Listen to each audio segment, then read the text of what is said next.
I see a big change. Mexico in the 90s, when I began making movies, was a place that had no funding. They had, the system was the government will award certain movies and the sacred filmmakers of the time will get that money, and that was it. This is the 90s, so there is no Three Amigos, there is no, like, everybody is just trying to make a movie. I feel, I always say this, I feel the Cuarón, Iñárritu, and Del Toro are such a powerhouse. I mean, they are so powerful as filmmakers because I feel they had to survive that time in Mexico where no one was making movies, and it was truly hard to make, to shoot. And in financing, I guess, we were talking about Mexican cinema being dead, no funding, and then something happened, the explosion, and there was interest from outside to buy Mexican movies, I feel. I participated from that because I had the chance to sell my movies outside when I began making my movies, Drama Mix or I'm Gonna Explode. The first movies I made, they reached outside. And in fact, I have to tell you that my movies did much better in the US than in Mexico.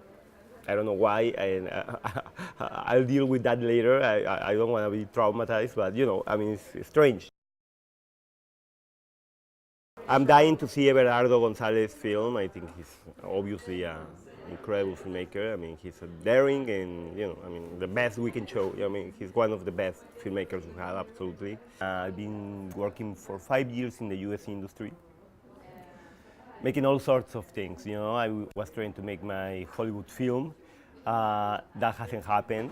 And I'm not, I don't have much feelings about it. It's just, it hasn't happened. I put together a project of 12 stories that I wanted to tell during these 5 years being in the US. There are stories that are dear to me. My idea is that it can capture, hopefully, the zeitgeist, the feeling of the times. It's a movie, it's a series that will try to deal with Mexico and the US.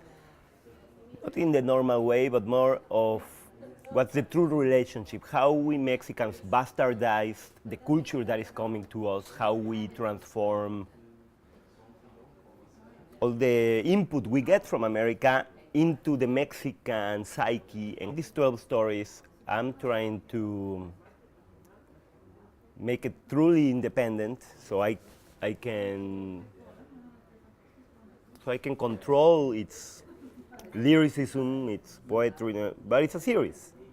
So it needs a lot of money. I still don't know how I'm gonna break that equation to bring the industry into something like this, because every time that I'm, talking to the industry about it, people tell me, a series is not something you improvise. A series is something you plan and you pre-sell and, all those things. You arrive to a US set, like Narcos that I directed, or Fear the Walking Dead, or The Bridge, and we're talking about a cruise of 400 people. So when you are directing 400 people, certainly other things are important, like just how they are going to be fed, how they are going, like other stuff that is much non-filmmaking gets involved. The future of this, well, certainly I feel the tendency is that the standard will prevail, and those standards will, in my eyes, control the content. The technical standards control the content, and I feel, when a network is asking you 8K, it's kind of hard for us filmmakers, independent filmmakers, to originate films with such high standards.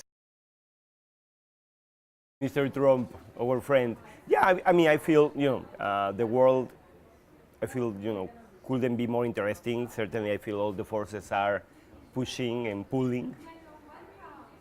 I think it's exciting. I feel, certainly, a lot of people say that, this is the end. I feel this is the beginning, certainly, we are facing the true challenges of the time.